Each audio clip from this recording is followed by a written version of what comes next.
Hey guys, before we go on, I'm gonna put a little trigger warning here because we're gonna talk about depression that leads to suicide. So if you're not okay with that, please feel free to skip this video. As you can probably see from the title, on today's song analysis, we're gonna talk about Abnormality Dancin Girl by udin.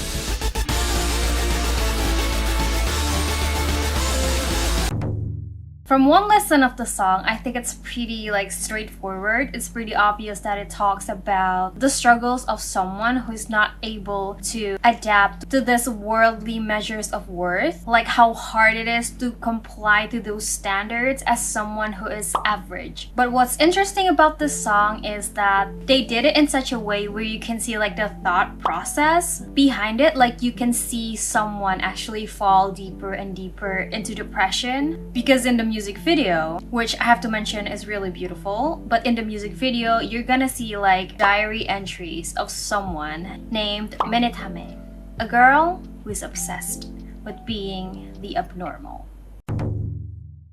From the start of the music video, you can already see a collection of butterflies, which will be used a lot as a symbolization. And I think it's a really fitting and smart choice because butterfly symbolizes transformation, change, rebirth, and freedom. Since it goes through so many life cycles, from larva to caterpillar to chrysalis, and finally to a beautiful butterfly. So it's like they're saying people who turned into butterflies are people who are complete. Also, fun fact, in ancient Greek, the word for butterfly was psyche, which means the mind or soul, and that's where we get the word psychology, which means the study of the mind. Ironically, butterfly is used here to describe someone who is losing their mind. Right from the start of the song, the lyric starts with, "No matter how hard I try, no matter how much effort I put in, the results is always average. I can't go on like this." This is very straightforward. Since the very beginning, they already show the main struggle of this character, where in the music video we can see Mene sitting alone, looking a bit gloomy, who then receives a test result from her teacher, and it says 65. I don't know the education system there, but in my country, 65 is not even average. It's below average, so you would basically fail to pass the test. Which is why in the next lyric it says, "Constantly being manipulated by useless measures of worth. I've already come to hate this life." Personally, I really like the choice of words here from the translator, useless measures of worth, because in the Japanese lyric they say "Kudaranai hyoka odorasete bakkari," which is being manipulated, being controlled by useless evaluation. I think useless measures of worth is so accurate because our education system, especially in Asia, somehow only values students through grades. Even in sports, art, in order to prove yourself, in order to prove your value, you have to at least win a competition or something. The whole system just makes everything about competition, everything about numbers. And as someone who is not good with numbers, it's a given that they will hate it. I mean, who likes a game where it's designed for you to lose? Which is something Mene realizes, because in the next scene it shows an award ceremony in a morning school assembly, where there's this other girl who's receiving an award for I don't know, good grades or something, some achievement, and then the scene switches to Mene's average grades of 65, and then they show her smiling, which is really creepy, and the art style is so perfect for it. The song then continues to the chorus where it says, "Look at me now, touch me right now. I'll throw away my ordinary clothes. Now from my chrysalis I'll become a butterfly. I'll show you everything as it is." To my personal interpretation, this sounds like her trying to be extraordinary, trying to be abnormal, since this song translates normal as ordinary and abnormal as extraordinary. This sounds like her trying to be extraordinary by throwing away her ordinary clothes, and she wants people to look at her, pay attention to her, but also at the same time she wants to transform into a butterfly, into her complete self, where she can show everything as it is, ultimately her true self. The scene in the music video also shows a change of scene from her ordinary self in a uniform low saturated colors to Mene in a bright neon colors, showing a contrast between who she is and who she wants to be. In the chorus they also said, 踊らさせるんじゃない、踊るのよ. Which, to explain this, we're gonna have to talk about Japanese grammar a little bit. So there's this like positive form where if you add させる to a root form, the meaning will change. For example, like 食べる is to eat. 食べさせる is like to make someone eat, like to let someone eat. Which is why 踊る means like to dance. But 踊らさせる means like to make someone dance. Which is also another way to say that you are being controlled or like being manipulated, like someone making a doll dance because they're like controlling it, you know what I mean? So basically she's saying, I'm not being forced to dance, I'm not controlled, I'm dancing like on my own. Again, this connects to the symbolism of butterfly as it depicts freedom. Like maybe she was saying that only by being the butterfly she can finally be free from this useless measures of worth, from this ridiculous world where she's bound to be the average. And these feelings leaves her feeling down on her day-to-day. As you can see in the next scene, after the chorus, they show her diary entries. So basically the X suki means like month X and the X hi is like day X and the one inside the parentheses are the days like getsuyobi, kayobi. As for the diary, I'm gonna read some for you. Just to be extra sure of what it means, I'm gonna be using a translation from Ametisuto. I'll put the link on the description. Monday, cloudy again. I had a strange dream, but I can't remember much. It's like my heart is closed off. I don't feel anything. Most of her diary entries starts with like this, cloudy again. I don't know if she refers to like the weather or like her emotions. Tuesday, cloudy again. I don't feel like studying. I zoned out during class, so I'm glad I didn't get called on. Wednesday, cloudy again. Tomorrow's when test starts. As expected, I'll study for them. Thursday, cloudy again. I couldn't sleep because I was studying till dawn. I feel refreshed. This one is a bit weird to me because like up till now, her entries have been like either neutral or like a bit down, like cloudy and like I don't feel like studying. But this is like the first time she ever stated something positive. But like here she says, すっきりした. I feel refreshed, which is like an expression that you use mostly like if you grab a cold drink on like a hot summer day, or like if you're playing all day, resting, or like spending your day having fun. Not like something you use after losing sleep for studying for a test, which kind of shows us that working hard to get those grades, to comply to these worldly measures of worth, is so important to her, to the point like working hard towards it, even if it means you're losing sleep, is refreshing, is rewarding. Friday, cloudy again. There's more tests today. I feel like I answered the question to some extent. The studying was worth it. Again, another positive note on her hard work that felt like it paid off. Next week, Monday, cloudy again. Our test came back. Even with all that, I'm still stuck at an average score.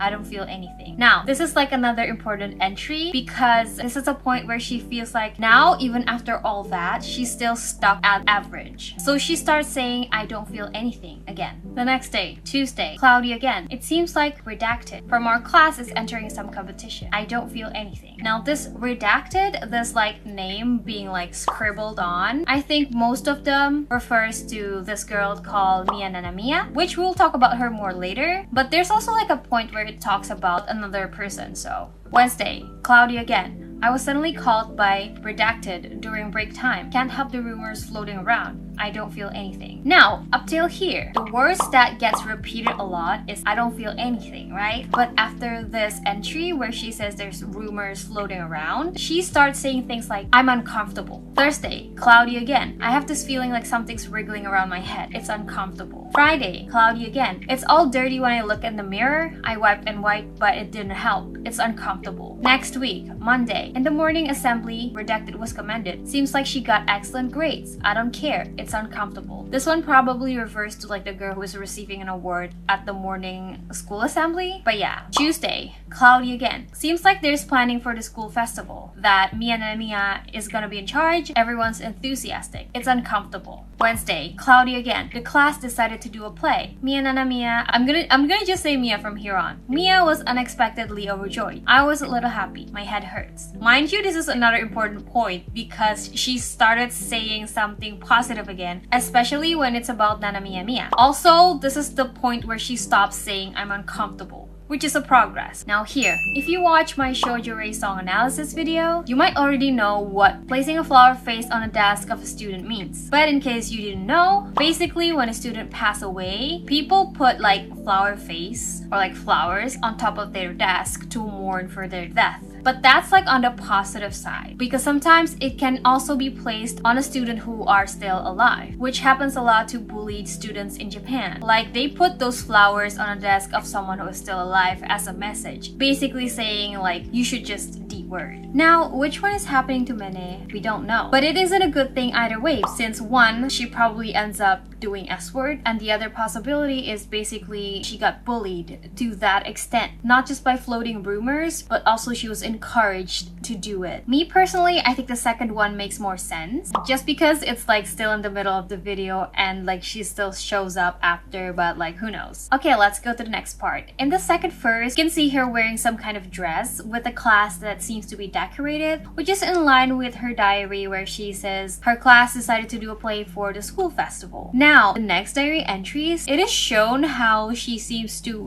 really like Nanamiya Miya, which is the girl we mentioned before, the girl who is depicted as someone who has everything she has ever wanted. And I think she likes her so much, she either wants to be her or want to be with her. Let's read them. Monday, cloudy again. All the talking around me is so noisy. Mia asked me how the production was going. In the spur of the moment, I stumbled on my words. We managed to talk. She was nervous. On Wednesday, cloudy again. The sounds are echoing in my head and it's troubling me. I wipe and wipe, but the dirt won't come off my fingers. Mia met eyes with me and smiled. I'm not qualified enough for that. Thursday, cloudy again. Mia's voice is beautiful. Not just that, everything about her is perfect to the point of abnormality, something she desires. How did I never notice this until now? Friday, cloudy again. Mia talked to me. She stands out so extraordinarily. I feel like I was watching Mia all day. Next week, Monday. What does Mia have that I don't? I tried to imitate Mia a little. I feel like my heart's calmed down. Those are the entries that mentioned Mia. And like, as you can see, all of them are like praises and good things. In a way that it made her seem like she's obsessed with her. There's even like a scene where there's like a collection of butterflies and then like there's like a little Mia being curled up there with needles, and Mena is like holding a needle, looking like she's about to like dissect Mia. Now, while all the things she said about Mia was positive, on the contrary, the things she said about other people and herself are like all negative, like this one. Friday, cloudy again. When I stroked the mirror, it cracked. I cut my finger a little, I'm frustrated. Tuesday, cloudy again. Everything around me is so noisy. I stumbled and touched the wound, so my fingers are dirty. I'm frustrated. Like, it seems like she's so mad about these little things she did. She even puts herself like so low to the point where she said Mia smiled on her like she did not deserve that. I think this is one of the most noticeable traits from someone who is close to committing the S word, because you can see how she slowly turns from like repeated failure to not being able to see her own worth into genuinely believing that she has no worth, and then gets irritated and stressed over smaller things because she continues to invalidate herself, thinks of her own blood and wound as something dirty, looks at the mirror like at herself and thinks like it's dirty, where I don't think she was talking about like an actual dirty mirror, she just saw herself. It's like she's saying everything about her is worthless and dirty. This feels so uncomfortably dangerous to read because you can see her falling deeper and deeper into depression as she slowly reaches her breaking point, which I think happens once she starts seeing those strange dreams again. In the next diary entry, she mentions a lot about her head hurts, she can't hear anything, she can't hear others, like all these things that irritates her, how she sleeps 5 times a day in the weekend, which is like oversleeping is one of like the most common traits of people with depression. There's just so many signs. And the next part of her diary is even scarier. Monday, the beautiful me, the beautiful you. Is this love? Tuesday, I am me. Who are you? Are you also me? This is so questionable because I don't know if she refers the you to Nanamiya Miya or if she refers the you to like her other selves, because like in the bridge of the song they say, in the dark room by myself before the mirror at midnight. Who are you? Who am I? I asked but received no reply, which then showed like a scene where there's like Mene in front of a mirror and then there's like her reflection, but it seems like a different person. Probably it's just her trying to get answers from herself, and and ends up not getting any, which then led her to her meltdown and her desire of wanting the new her to be even stronger, as it was mentioned a few times previously on the lyrics. The next part of the diaries says things like, I want to see in my dream, I like you, how happy would I be if I could become a butterfly like you. Like, I think here she starts to see like a vision of herself, not just herself but her butterfly self, like herself where she's like free from all these things. She says, I transformed into a different me. The dream should have ended as a dream. My longing should have been thrown away. Mia, you are me. I am you. I like you. I feel disgusting. I had a feeling like I wasn't me. Look at me. Look at me. Look at me. Look at me. Look at me. Look at me. Looked. Mita. Which probably means that Mia finally looked at her. Wednesday. Everyone's so noisy. Shut up. Shut up. Shut up. Shut up!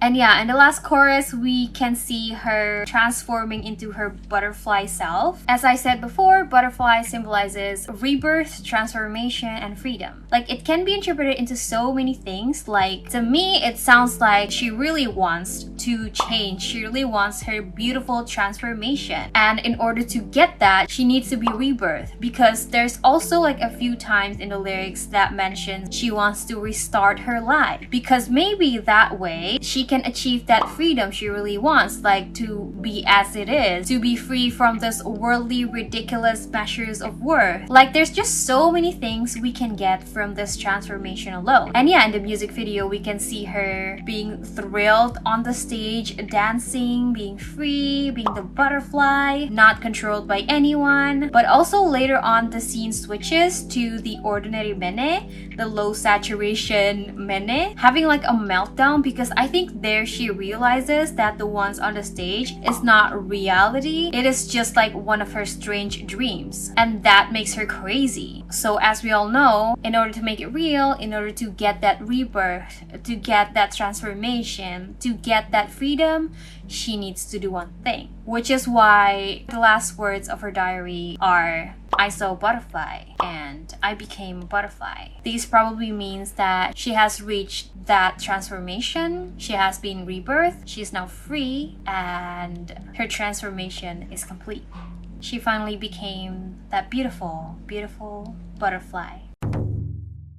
So yeah, to be honest, I did not intend to make this video this long. I'm so sorry. Overall, I think this song talks about a very serious problem that I think a lot of people have experienced. But like, even in like these entries on her breaking point, she still says the dream should have ended as a dream. My longing should have been thrown away. Like, even at her lowest, there was still a point where she understands that these obsessions are unhealthy. She shouldn't be doing this. Like, I don't know, to me it just shows us how important it is to always be there for people who are struggling. Because yeah, sure, most of her thoughts, most of her diary entries are falling deeper and deeper into the dark. But if anything, this just shows that even for a split second, there's like hope. Even for a split second, there's still a chance for us like to save them. Cause like once in a while, they still try to swim back up. And that's where they need us the most. We just need to help them get back up. It is sad, but it is a reality that this world of ours has transformed into something that values a certain things more than the other. Which is quite ironic because like the world keeps telling us to be ourselves, but at the same time, we have to be unique. Like the world tells us to work hard, but at the same time, those paths only work for a certain type of people. We kept being told that we are the main character of our own world, but at the same time, it is obvious that some people shines brighter than the others. Or like, do we just have to accept the fact that we can never be the main character? I don't know. I don't have answers for that. But a bit off topic, but I just started watching Danronpa, just the season 1 though. And there's a quote that I really like. I think